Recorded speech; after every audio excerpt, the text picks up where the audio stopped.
Welcome to the Think Fit, Be Fit podcast, part of the Think Fit, Be Fit podcast network, where we put the power of dynamic fitness back in your hands one mental rep at a time. Effective thinking for potent fitness. Welcome to the show. Hello, Think Fit, Be Fit, and hello, Enensaauas. I added like an extra breath in there. I don't think I should have. Sounds beautiful. Well, hello, and welcome to Think Fit, Be Fit. I'm very excited to be part of it today. Good. Hi, everyone. We have a fun topic on our schedule today, and it's something that I find so inspiring.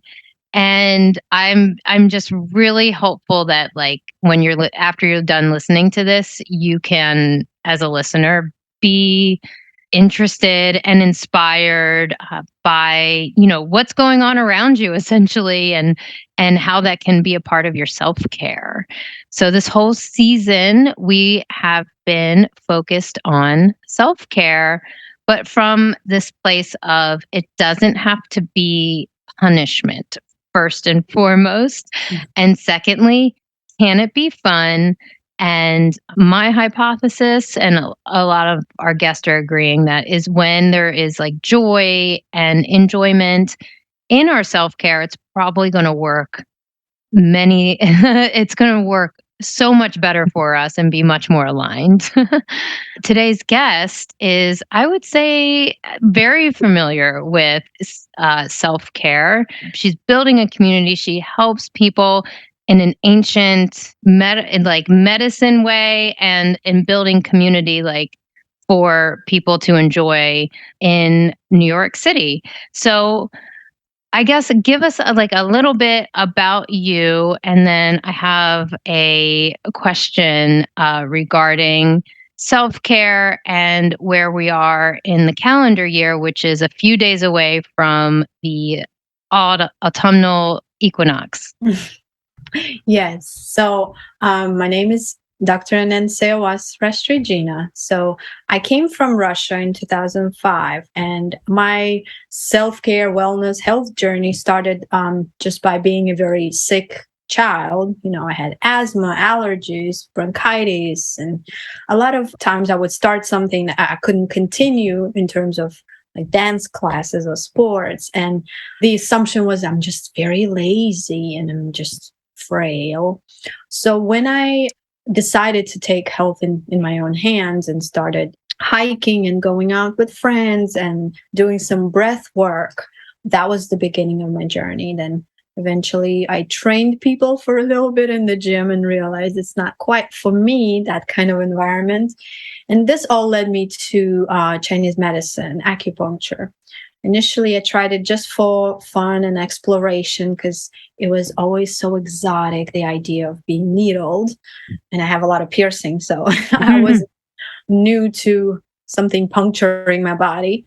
And I was amazed at how, since I didn't come in with any physical issue like pain, what I noticed is just my emotional state and state of thinking or not thinking. That was such a major change. For the first time, I was just free of thoughts and anger and certain emotions. So that hooked me into this medicine. Free of anger. That is just a great thought there. It is. For as long as I was doing it 3 times a week, I should say. It's not forever. But talking about the question that you just asked, yes, we are approaching the fall equinox, which is one of the 2 times in the year when the energies of yin and yang, as we would say in Chinese medicine, are equal. Or in other words, the daylight is equal to the dark time of the day, right? So the brightness and the darkness, they're equal. So what does it do to our body? This is actually, like, if we look at the whole year as a cycle of that energy going either outward or inward. So we have either more yang energy, more active, more social, more hot, more combative in a way. So then the height of that is summer solstice. Then by the winter solstice, the energy goes inward. And now the focus is on the yin energy or the subconscious. We don't want to be so social. It's more time for self-reflection, for storing. It's not the time you want to pull something out of your body drastically. So we use equinoxes as the time that gives you the opportunity to get rid of stuff, get rid of toxins, toxic emotions, clear up your house, clear up your body so that you don't drag it in. Or in spring equinox, we don't want to bring it into the next season and suffer from that. Like a lot of people suffering from allergies and things like that. The body is just actively trying to eliminate during fall and spring equinox. So it's a great opportunity. As far as the treatment, I just must mention this is the best time for you to do something like cupping and gua sha, because it really draws blood to the surface and you can release a lot of that toxicity and emotions, which is really important. We don't realize how much they, tax our body, our resources. Yes, I love how acupuncture and the way that it sounds like the way that you're speaking about it and the way I've practiced, put some accountability on us to, clear the emotions and the importance of moving energy in our body. Like it's just a part of that, and I really admire that. It's something I've always taken, I at different times, right? I take it very seriously. It's like very important to go through that process myself. So so now we're talking about this time of year, the fall equinox. What is your favorite way to welcome it in and change the energy for yourself? So these major solar events like solstices and equinoxes, I mean, one of the best ways is to do meditation or some kind of group ritual. And even if you don't have to practice any form of spirituality or religion, it's just, we all can acknowledge the existence of energy. And having many people in a group, sometimes it's not like 2 + 2 = 4. 2 + 2 can equal 8 or 16. It grows exponentially. So my favorite would be to join some kind of group activity like that. And now, after COVID, people got really used to doing virtual events. So there are plenty of virtual meditations or all kind of, equinoxes happening. So I love that. Also, like feeling connected to a group of people. And usually these are people who acknowledge, our connection to the earth and the seasons and some form of spirituality.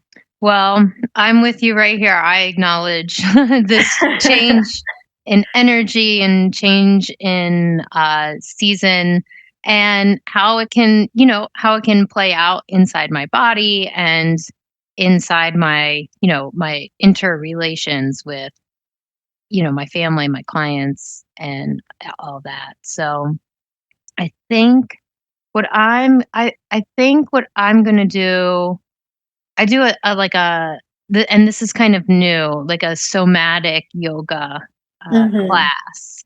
And yeah, I don't even, it's hard to call it yoga because it doesn't have a lot of traditional poses or anything, but it really is just about like feeling in the body and, kind of just releasing. Yeah. Yeah. And so that's kind of new, and they seem to book these classes on these, like there's a new moon on the same day as the equinox this year, I think. So that's probably going to be a pretty, very much a releasing energy, right? So Oh, can I Yes. actually mention here, as far as the emotions, each season Mm, related to the element, mm, which also has a correlation with an emotion. So the fall season is the metal element, mm, and the emotion associated with it is grief or sadness, or you can think of it broader as being kind of stuck in the past sometimes. There is mm. natural period where you're expected to be sad or grieving if, let's say, a loved one passes away. But some people really get stuck, or even things that are very trivial, they're having trouble letting go.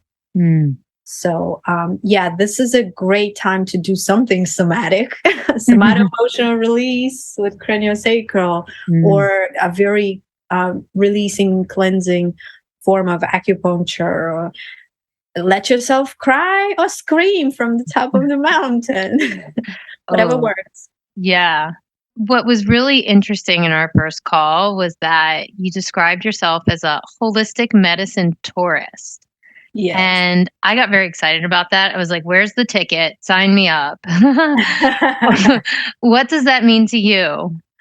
uh, First, it comes from that curiosity and awe, of exploring different modalities, and it's not just restricting yourself to a specific, like it's got to be East Asian medicine. Mm. I want to explore it all. I mean, I don't want to go for a surgery, but as far as the within the holistic realm. So, and the more I explore, the more excited I get. I just went, after delivering my third baby, I went for pelvic floor rehabilitation with a PT who does visceral manipulation and craniosacral. So, I mean, I didn't have to say a word. Top to bottom. The person just calmed. I mean, the practitioner just put her hand on my head, and it took her to my very first injury when I was 17, when I had never had a treatment for that. Nobody even knew I had that injury. And she helped within one session to clear whatever residual, traumatic energy that was there. Within acupuncture, there are so many styles, and of course, each practitioner is very different. It's amazing. There's Japanese, there's Korean, there are like 5 elements.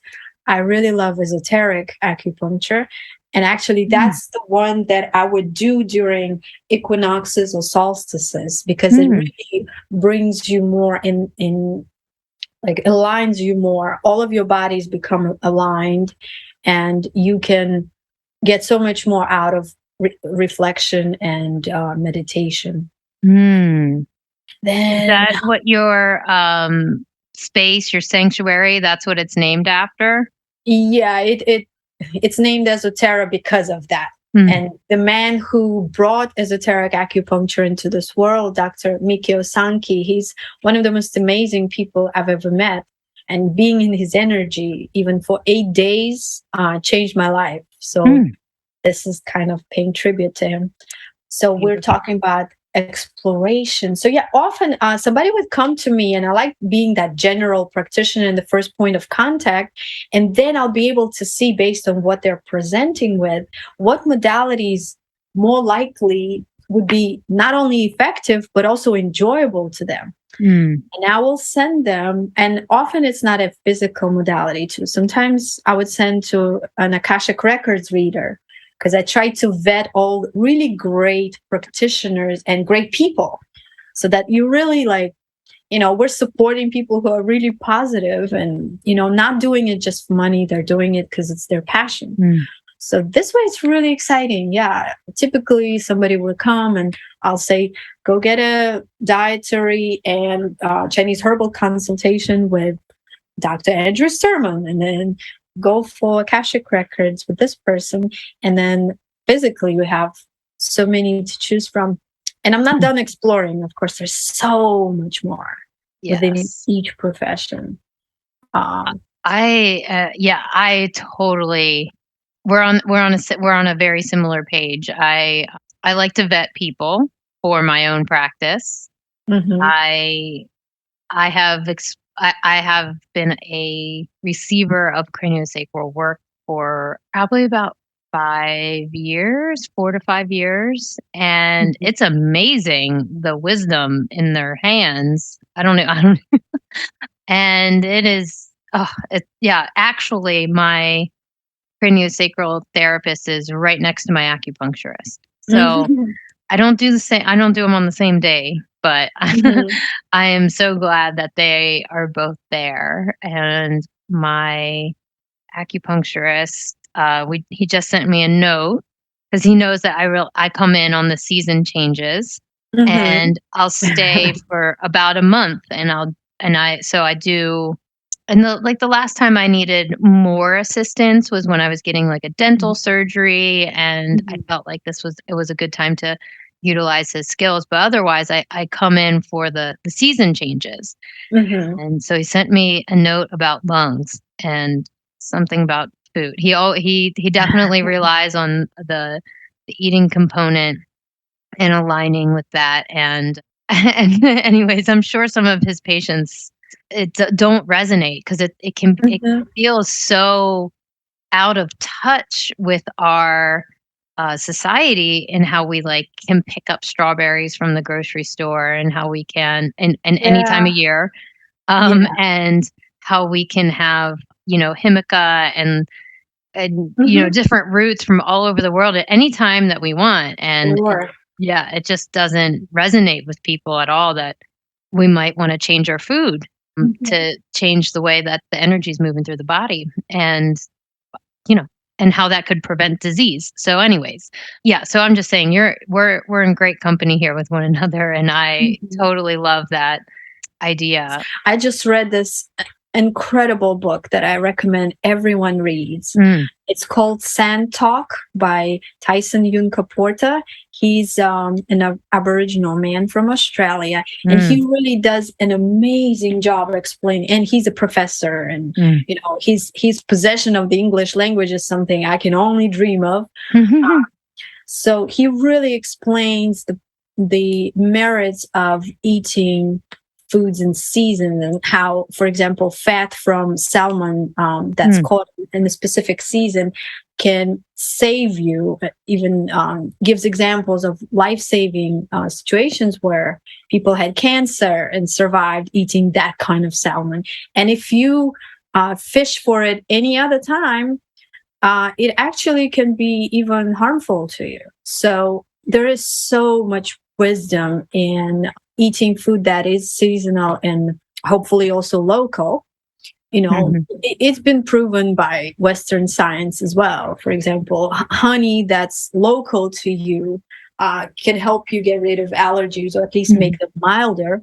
But if you're going to eat honey that's from another part of the world and you're not exposed to that kind of pollen, it's not really going to do that part for you. It's not mm, going to do anything. So, and after a long time of eating kind of clean, not using anything with chemicals for the most part, and table salt and things like this, taste buds become very, very sensitive. I can taste the strawberry that's sold anytime versus strawberry that is local, even if it's not organic, but it's like, what's mhm, the other term? Integrated pest management, right? mm, A lot of farms locally cannot afford certifications, but they try their best to incorporate insects uh, mhm. to, fighting the other insects that eat Yeah. the food. So they taste so different. And their sizes are different, their colors different. Everything Yeah. about them is different. I just call those strawberries, and I'm sorry for I don't mean to offend people who like them, but to me they're like rubber Mhm, um, with shampoo taste. mhm, But again, that was not acquired overnight. That was years of making steps and changing the diet because I learned more. mhm, In the beginning, it made sense. Oh, everything is available. I should try everything. But then it doesn't really work. mhm, And especially, even if we abandon the topic of like exotic fruits or foods from all over the world, that can be fine. The biggest issue is let's say winter is cold, summer is hot. Mm-hmm. There is a very obvious difference there. If you're going to eat raw foods and salads and drink ice cold water in winter time, that is very, very tough on the body. So yes, you can do that when you're young for a little bit, but sooner or later, the body will start giving you signs that it's not okay. So now the best thing is to start switching from raw and cold foods to, and again, what's in season now? Pumpkin, but cinnamon, and lots of pears and apples and ginger, things like that, warming the foods. So then technically this approach or this idea could change when we're living in a place where the season isn't as drastic, because you and I live in a totally four seasons place. Yes. So what if, San Diego, it's just places with less seasonal change, like maybe Dallas, Texas, things like that. Well, they definitely get. I'd say Dallas probably gets more seasons than San Diego. So, what's the thought process there? There is still a debate. I'm not going to pretend like I really know the answer, because it is a debate. We have to consider not only the place, because it's so easy for us to move now. We also have to sometimes consider our own ancestry and what our ancestors have been eating for so long, because everyone has different, it's not even DNA. Sometimes it's the epigenetics, right? Which genes are expressed and which ones are turned on and which ones are turned off. As a child, for example, I was told that eating bananas and oranges, I have allergy to them because I was the first generation really eating them. But I like them too much and I continue eating and I'm just fine. Yeah. So now, even in places where weather is very stable, let's say we'll go to Jamaica, right? There are only 2 seasons, wet and dry. There are still, not everything is available all the time. So there are still seasons, and sometimes they change faster. So one way to look at it is, especially if you've been living in a place for a while and you don't plan on moving, is to really try to connect more to the rhythm of that place. And the sun cycle still exists everywhere. So if you are going to be following some of that to pick times to clear and cleanse and detox, then you would still do this around this time. There are all these debates about, in Chinese medicine, there's a lot of focus on animal foods and beef for the blood. And there are people who are vegan and doing just fine. So it's a little tricky. In general, like I think people need to learn to think more and pay attention to their body to arrive at what works for them. For example, if you are in the tropics, let's say the same Jamaica, it's hot. How does the body cool itself? It does so by sweating. So naturally you would have more spicy food so that it helps your body to sweat and cool down. Yeah. So again, it brings up another issue that we control our climate now. And to a degree, just thinking I freeze more in summer than in winter, because you go into places and it's at 60 degrees Fahrenheit. So it really, there is no one size fits all at this point. It's really looking at your environment, both in terms of the land where you live. And let's be honest, not everywhere all these resources are available. I think it's more important to learn to think and understand what's happening in this season. Why is it even significant to think about the seasons? But as far as letting go, leaving in sadness, that would apply anywhere in the Northern Hemisphere. Yeah. Yeah. We gotta remember that. Yeah. What if I told you the biggest thing standing in the way of peak performance is potentially something as simple as changing how you breathe? We at Think Fit Be Fit rely on science for new ways to optimize performance. That's why we've partnered with NeuroPeak Pro and their new product, the Entel Belt. NeuroPeak has developed the next generation of wearable tech. This belt is a real-time training device designed to teach users how to breathe properly in order to strengthen their resilience to stress, recover quickly, and effectively execute the task in front of them. If you're ready to begin unleashing the true power of breath, download the free NeuroPeak Pro app to experience their precision breath training, or dive deeper into the science of breath training by visiting thinkfitbefitpodcast.com/NPP. Your best training is a breath away. So Esoterra is in the middle of the buzziest buzz place that I know of. New York City, Midtown. Yes. And so what kind of things are at Esoterra that like create a different kind of environment, like for healing and and communing? Oh, you really want the juicy stuff, huh? Yes, I had to. All right. It's not on my paper here, so but yeah, I got so didn't curious. want to open a place that big and in that location. I wanted something small in Brooklyn. Then I had a session with a friend of mine who is a shaman. He's from Peru, but he grew up in India. So he's a very like unusual shaman. And he told me, well, they want you to open something with 5 treatment rooms near a major park in the city. I'm like, you are crazy. But okay, if they want me to, then they should help me. Here we go. Now we have the center. So we did do some rituals there, like winter solstice, some good healing work. We are in the belly of the dragon. And now the way I'm thinking about it, whatever work we do, the ripples, that ripple effect is going to affect everyone in New York City and around New Jersey. So the more powerful the work we do, the more it's going to really help the city that is one of, needs it the most, one of those places. So another thing in the design of the place itself, I implemented strategies I learned from biogeometry. It's in a research institute in Egypt that it was an architecture firm, but it really transitioned into studying the qualitative aspect of physics, of like angles, colors, shapes, and how they affect us as biochemical organisms.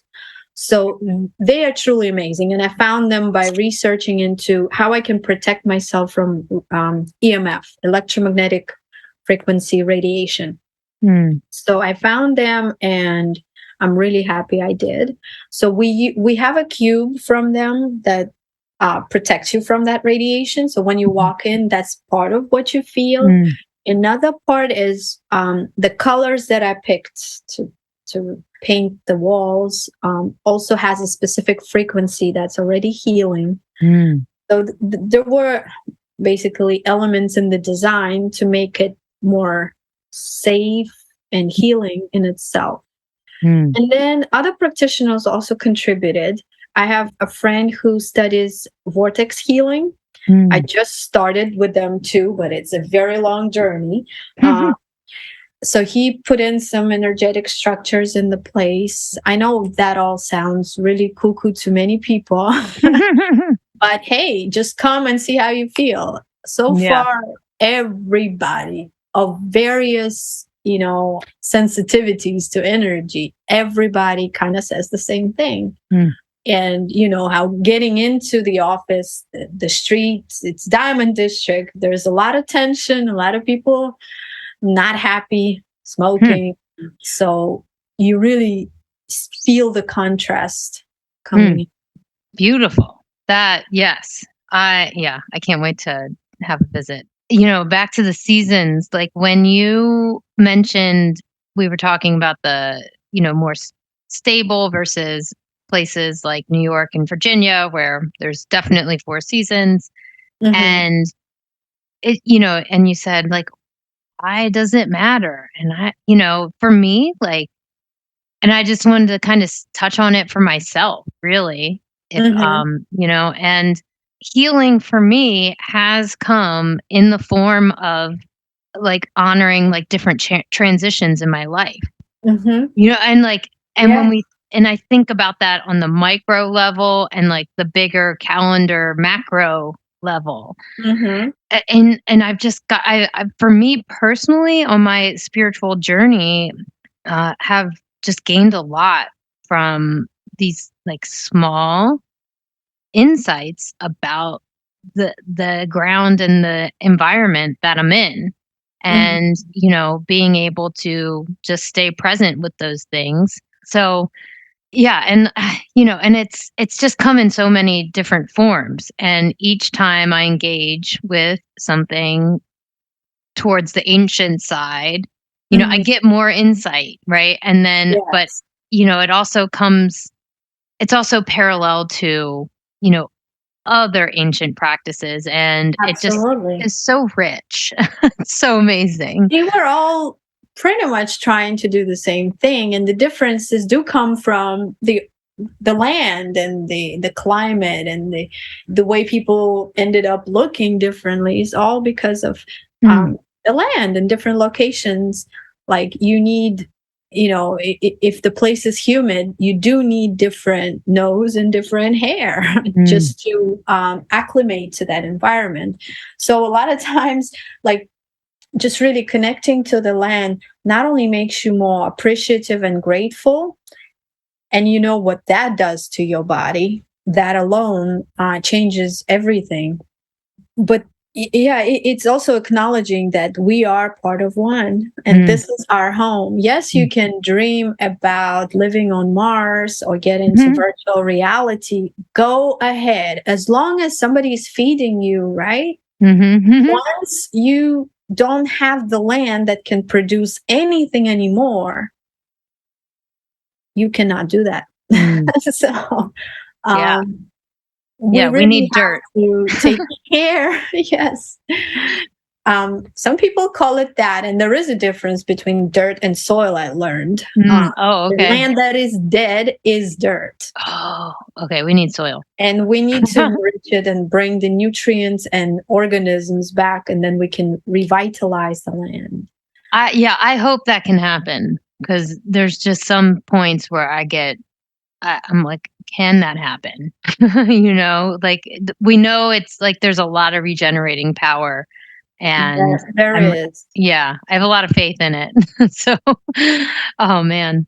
No, the land is going to be just fine eventually. The question is whether human life is going to make it, because we cannot live without the land as much as we can fool ourselves. And the more in touch we are, the more we take care of it, the more nutrients we get in our food, the more healthy we are. So like, a lot of times that understanding of our interrelationship is not here, and that is how we got here, where everything is packaged separately, where everything is, available anytime, just because somebody wants it. Yeah. Some self-imposed boundaries on that would help, like our neighbors. You know what I mean? Like it would be helpful for a lot of people, right? Is if we're looking towards these seasons and You know what was so cool about this book? I've never heard anyone talk. Yeah, sand talk. Yeah. So it was really amazing to hear someone just describe how the whole society was organized in such a way that they could absorb the excesses of narcissists. He just said it like that, because a lot of times, well, in this society, we do have a lot of people who are really self-centered and will do anything to get what they want. And the rest of the society is trained to be nice. So we have this huge gap to fill. How do you put people who don't want to accept this in the place, especially when a lot of these people have the so-called power? I think the only way is for more people to just wake up and reclaim that connection and take that power, realize we all have power. Right. So really the question of seasons becomes a question of our existence Yeah. on Earth. Oh, wow. How deep do you want to go? Yeah. Well, here's what's coming up. When I think about like an energy imposed onto us culturally, I'm thinking of it's like this idea that we have to be consistent to be successful. Right. And you Yes. and I are kind of saying, in a way, hey, step back from that. It's okay to go in and out with your energy, especially now, because the autumn is known as a harvest, right? And Mm-hmm. we can't harvest if we have nothing to give, essentially, if there's just the cup is too full, right? And it also reminds me of, especially if we're honoring a feminine energy, by Mm-hmm. nature and cyclical nature of our bodies, we are Mm-hmm. not consistent, like energetically. Yeah, this is a false, really, like when a statement should apply just to one concept, but they apply to Hmm. much broader. Like the consistency and the stability should come from knowing who you are at Mm. core, and knowing that you can handle any challenges that come your way, Mm. not from not changing your thoughts ever. That's rigidity, and Hmm. that's I'm listening to another book. I forget the name, but it's very, very famous. But the point he makes, the example the author gives, is the guy who created BlackBerry. How BlackBerry used to be 50% of all smartphone market, and then he would just not change his mind or be open-minded enough to look at the possibilities of what else a cell phone can do, and he would Mm. just reject. No, people don't want that. People would not want that. They just want a phone with an email, and that's it. That was the downfall. Hmm. Um, just Yeah. this is just an example how that does not work. That mentality does not work anywhere. It does not work in business. It does not work in life, because it's false. You Hmm. do not believe what you believed when you were 3. Hmm. Yep. So you must be flexible in your thinking. Fabulous. Yes. um, and that's what that's what this show's all about. Like I have the title of the show and the network as Think Fit, Be Fit, because I Mhm. really believe it is a philosophical question for each and every one of us to ask. And that we can't, the programming given to us doesn't, it can't just be handed down from one person to another. It has to be holistic and aligned for each individual. So, and that's very obvious to me in the fitness industry.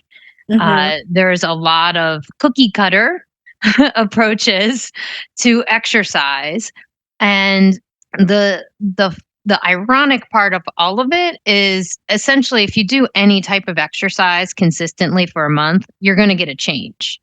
But Mhm. to claim that it's going to be the best and that it is the way to go is just the other side of that equation doesn't work. And so, do you have any thoughts to movement and exercise and seasons, like lymphatic? Well, so like right Mhm. now, I would think for my health, right? So Mhm.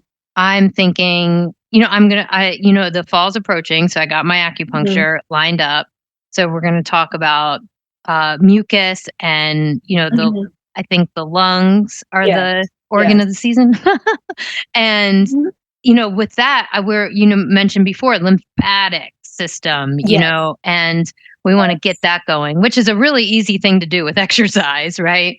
So I Mhm. don't know that I'll change my approach, but I might add in, I have a lymphatic massage tool at my Mhm. studio. So I might add that in maybe a couple times. And, Mhm. that might be it for my Oh, change.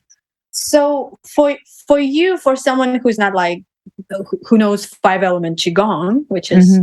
would be rare, there it would be obvious. Do the metal more, which is lung and large intestine.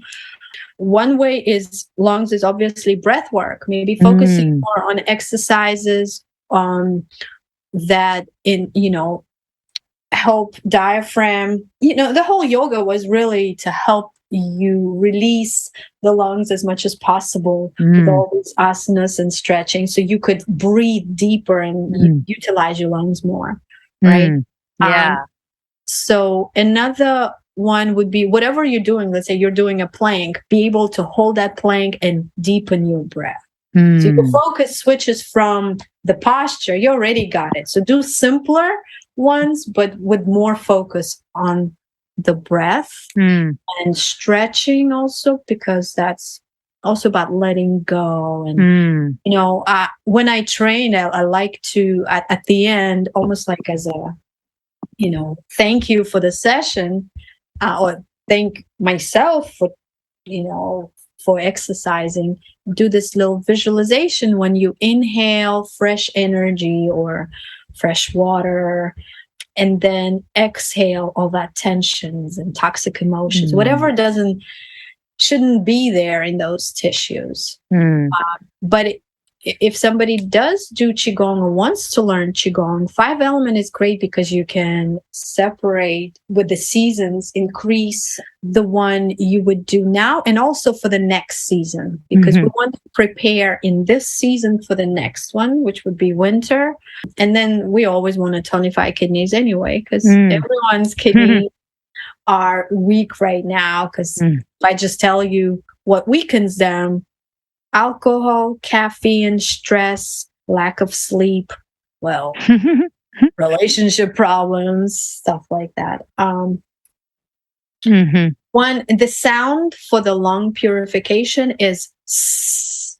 So one thing you could also do, let's say at the end of the session, is, even if you don't know the proper Qigong movement, is just sit down, and as you exhale, you do this hissing. And you focus on exhaling more than inhaling. Like try to exhale and then exhale more and more and more. And if you want to know why is it so effective, you can read the book called Breath. It's the best book, in my opinion. Is that the yellow one? Yeah. James Nestor. Yes. That book is very good for this season. Yes. Well, so at my studio, we have a specialized equipment. It's a pulley system that helps people essentially re-engage their muscles and their movement. So our promise to our clients is we're going to teach you how to use the right muscles for the right movement. And this is not important all the time, to use the right muscles for the right movement at all. I'm not saying you have to be in this perfectionist box of muscles. But when we have accumulated stuff in our joints and joint wear pattern, it could really help. It could really help you move without pain and move more freely. So a lot of our first 2 sessions were integrating breath work and assessment for breath. And, there's just so many ways it can go wrong. And the whole system of, the physical barriers, like the airway and the tongue, to, we can just, our body just, won't go deeper than the chest, our breath. And so those are the 2 things that come up the most. And we recommend that book a lot. I think it's like sitting near our near our reception. We're just like, here, just, it's there. And it's one of those books I definitely point to a lot, but I'll put it in our newsletter as a book for the season. I like that. I always tell people, like, if you really want to learn to breathe correctly, sit down next to a small child. Like, you will not find a child that breathes incorrectly, because they won't make it. That's incredible. Look at any small child, and it's the opposite of how people breathe when it's chest breathing, right? That's why it's so hard. It's not that you don't have the capacity. It's like you have to switch which muscles you're using. It's like you're trying to do the right and you need to do the left. It's very hard. Yeah, it is. Yeah. Yeah, especially if you're over breathing. It'll feel like you're gasping almost because your body just it feels confused. That's Mhm. the best way I can visualize and describe it. It all what you just said reminds me of an exercise I've seen in team building, leadership, and yoga where you sit back to Mhm. back Uh-huh. and you focus on the breath to being together. And Mhm. it's surprisingly exciting and hard at the same time. It's like, you don't know what to do with it. Feels vulnerable in a Oh, way. yeah. Yeah, yeah. And that's Talking been about, I don't know what it is, why I'm bringing up all these books all of a sudden, I but love it. maybe because, again, if it's the season of letting go, you need to know what you're letting go of, or like you need to identify so you can help your psyche. Mm, So another great book is by Brene Brown.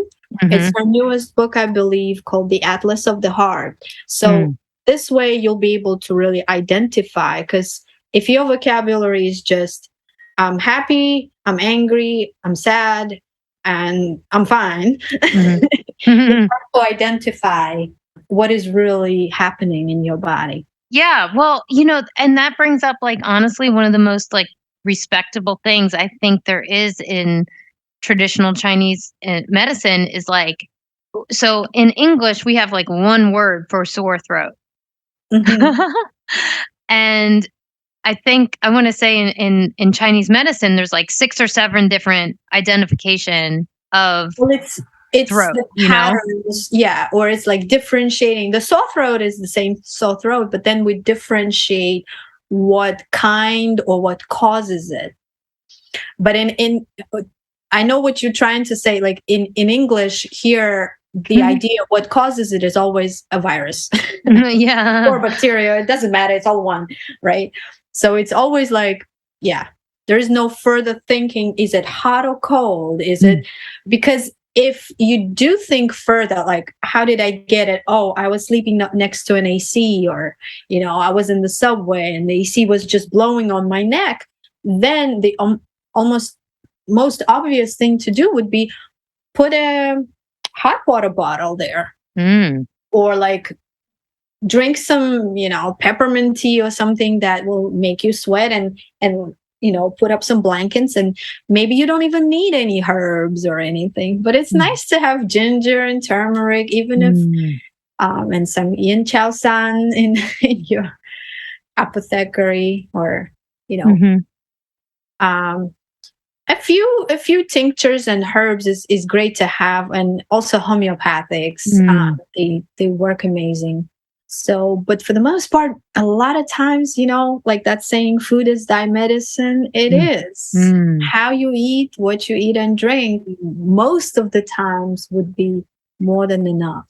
I'm wondering if you have uh, any thoughts on, feeding the family and Mhm. kind of, any with yeah, like working with your family in this way. I mean, and like Mhm. to me there's some obvious things like, you know, kids love like the foliage and like, just like having fun outside the with the leaves. And we get Halloween if it's not too on the sugar side. There's like some really fun like fall things and apples to incorporate and things like that.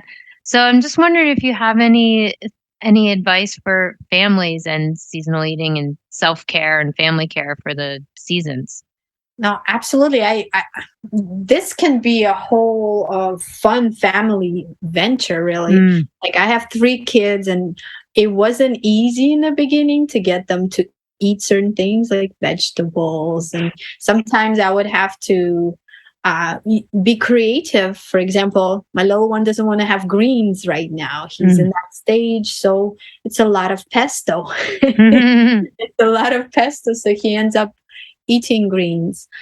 I mean, Halloween, that's tough because, Yeah. those processed sugars, they're really not good for your body. But it is possible to train your kids. They'll take anything you give them after some time. The most they want from you is love anyway. And then the food, the problem is, again, like, a lot of these foods are very addictive, and switching sometimes is hard, and you don't have to do it all at once. It could be just incorporating a new recipe and presenting it like, this is really fun, guys. What do you think about it? Let's try it. And sometimes your child is like, ew, that's yuck. And you're like, okay, but another one eats it, and you just keep trying and trying. I find it's much easier to feed the family, like cooking, let's say twice a week, with larger amounts, because kids are in school and I'm working. So it is easier in a way to not use so many packaged foods and prepared foods, but to really cook.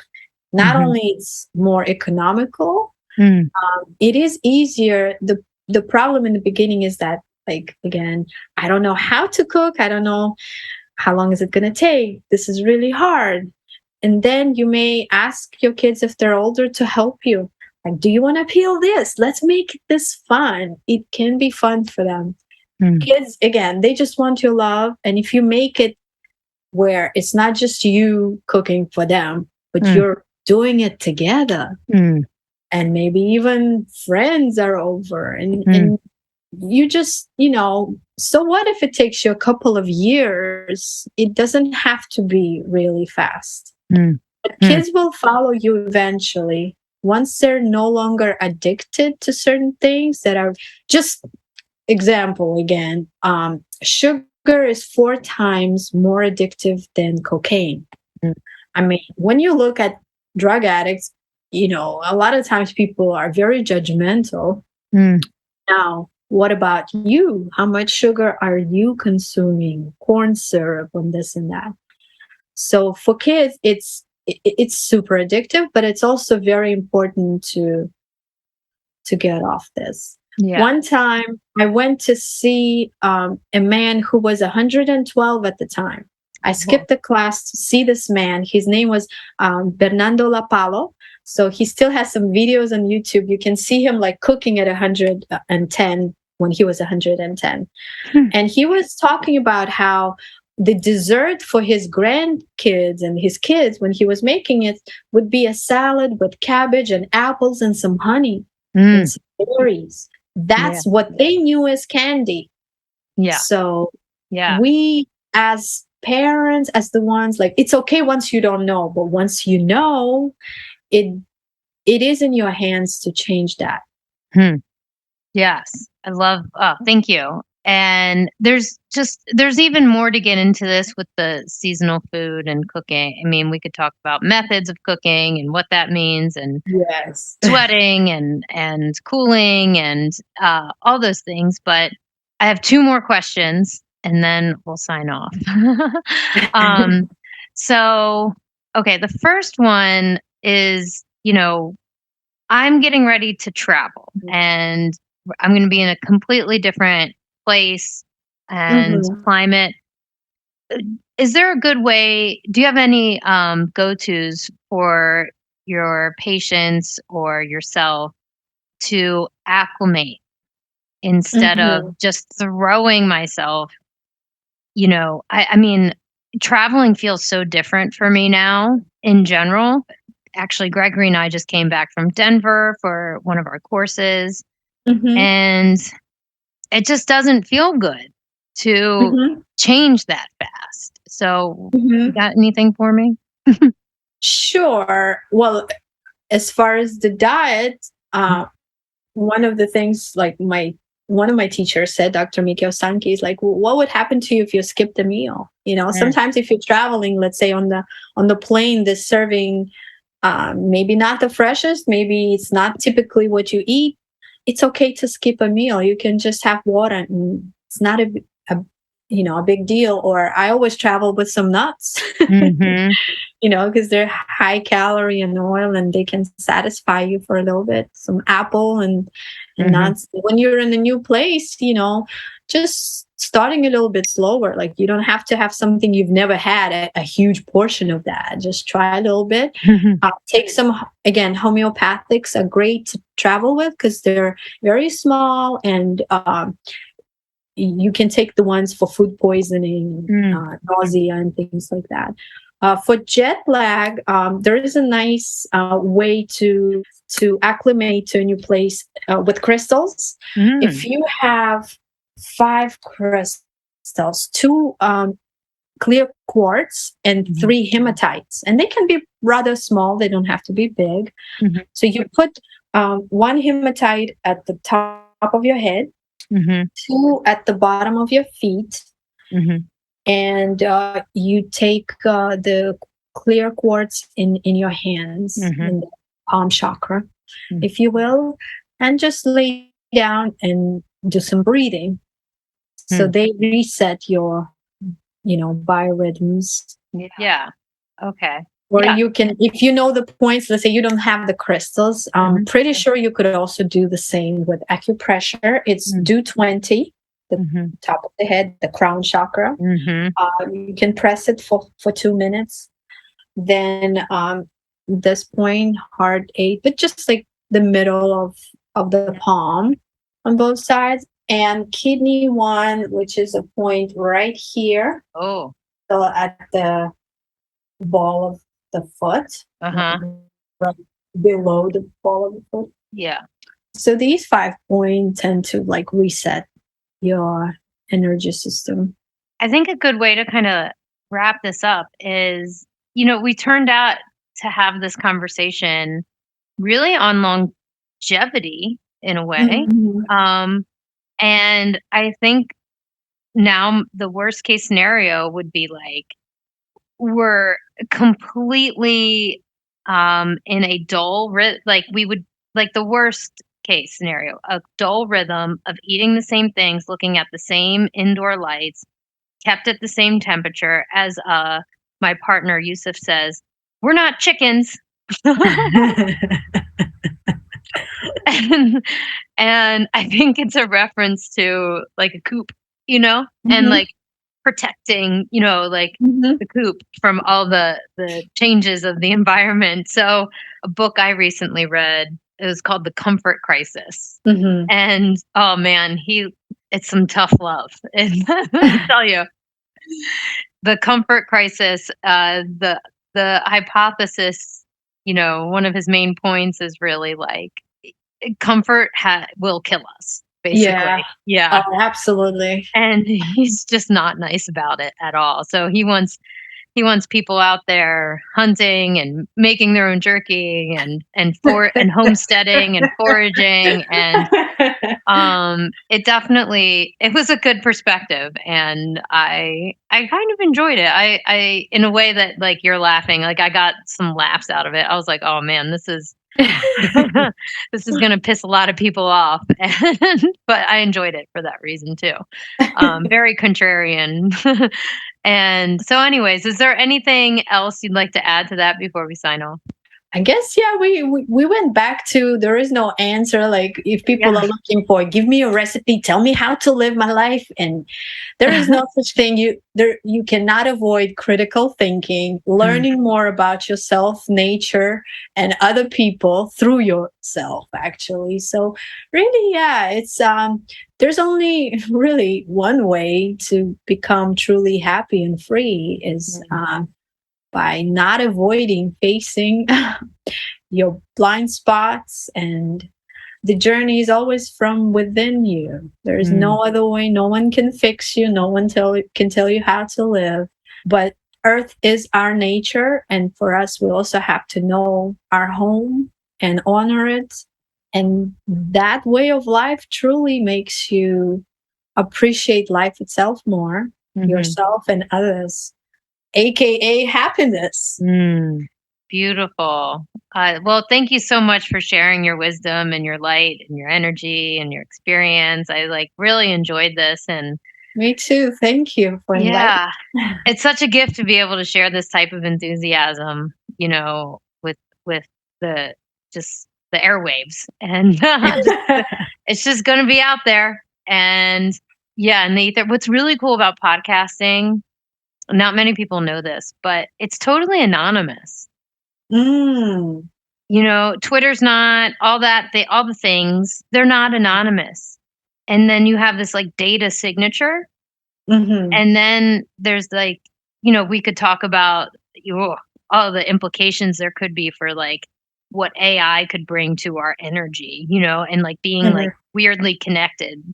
And, gosh, and how fast we're advancing as humans. And, but podcasting is not, it's almost as simple as a radio wave. And it's if people want to engage and want to sit here with us, it's totally their sovereign choice. And I just love that. And oh, yeah. Yeah. That is definitely, I didn't know this. Thanks for sharing. And I think a lot of times people are afraid to speak up because they don't want their name known. Yeah.